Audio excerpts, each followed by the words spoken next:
qualitative observations about a chemical reaction would be things like color change, whether a reaction is endothermic or exothermic, if there's an odor produced or a precipitate that's formed.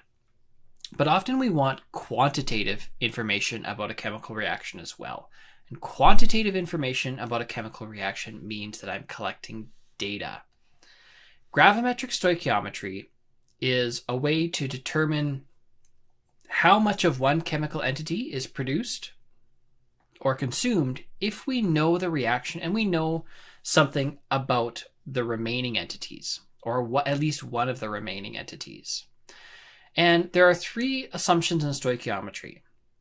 We have to assume that the reaction is spontaneous, so it happens without extra energy being added. We have to assume that the reaction is fast, so it will take place in a reasonable amount of time. And we have to assume that the reaction is quantitative, which means that all of the reactants that we put into it will react to form products. These things aren't going to be true for every single chemical reaction, but I mean, in physics, you do calculations in a world where there's no air resistance. And so this is kind of like our version of that. It gives us a pretty good approximation of what's happening in a chemical reaction. And in fact, it's really powerful in predicting because many reactions will follow these assumptions to a pretty good degree. So let's look at an example. Zinc reacts with sulfur when heated to produce zinc sulfide. Predict the mass of sulfur needed to react with 25 grams of zinc. The first thing that I have to do is to predict the chemical reaction. So we have some zinc and some sulfur. Okay.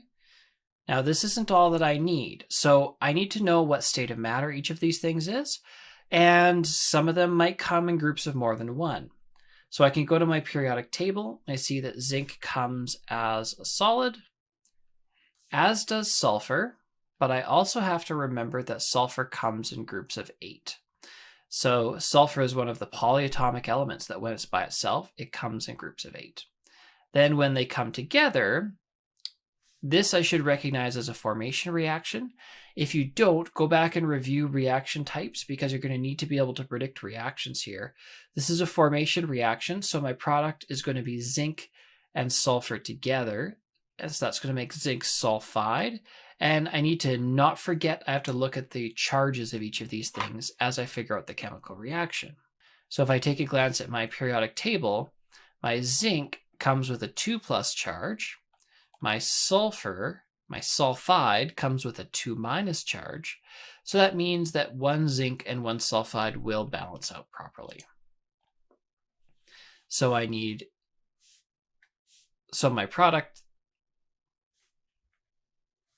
my product then will be zinc sulfide. We're not being told that there's any water around, so my product here is going to be zinc sulfide solid. That's an ionic compound, so it'll be a solid at room temperature. And then we need to balance this. So the first thing that I need anytime I do gravimetric stoichiometry is I need a chemical reaction and it needs to be balanced. It won't work otherwise. So I've got one zinc, but I've got 8 sulfurs over here. So I need an 8 over here, and then I need an 8 to fix my zincs.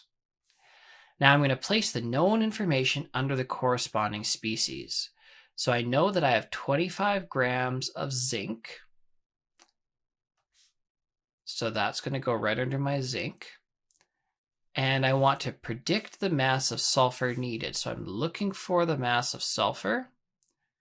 That's my unknown. Then I'm going to lay out my box diagram. So I have to go from the zinc over to the sulfur, but I can't go directly. First, I have to figure out my number of moles of zinc. Then I can use the mole ratio to find my moles of sulfur. And then I can convert my moles of sulfur into grams of sulfur. So I've got 3 steps here. 1, 2, 3. Let's take them one at a time. Step 1, I've got 25 grams. I need to turn them into moles. So I need to use my molar mass formula. 25 grams of zinc divided by its molar mass, which is 65.39 grams per mole. And that gives me 0.39 12.38 and some change moles of zinc.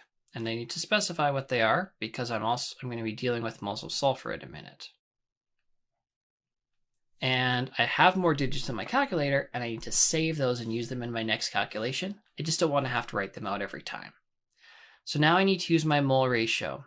I've got 0.38 moles of zinc. I need to turn them into moles of sulfur. That's what I need to know.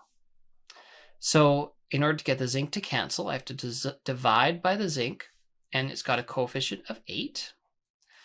And I need to multiply by the sulfur. It's got a coefficient of 1.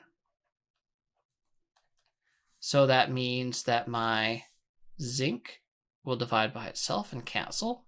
And the unit that I'll be left with is moles of sulfur, which is what I'm looking for. And the math I need to do is to take my number with all of its digits and multiply by 1, divide by 8, which gives me 0.047 and some change. Step 3 then, I need to convert these moles of sulfur into grams of sulfur. So I have 0.047 moles. In my molar mass formula, I'm looking for my mass now. So I need to get my big M to cancel. My mass will be my molar mass multiplied by number of moles.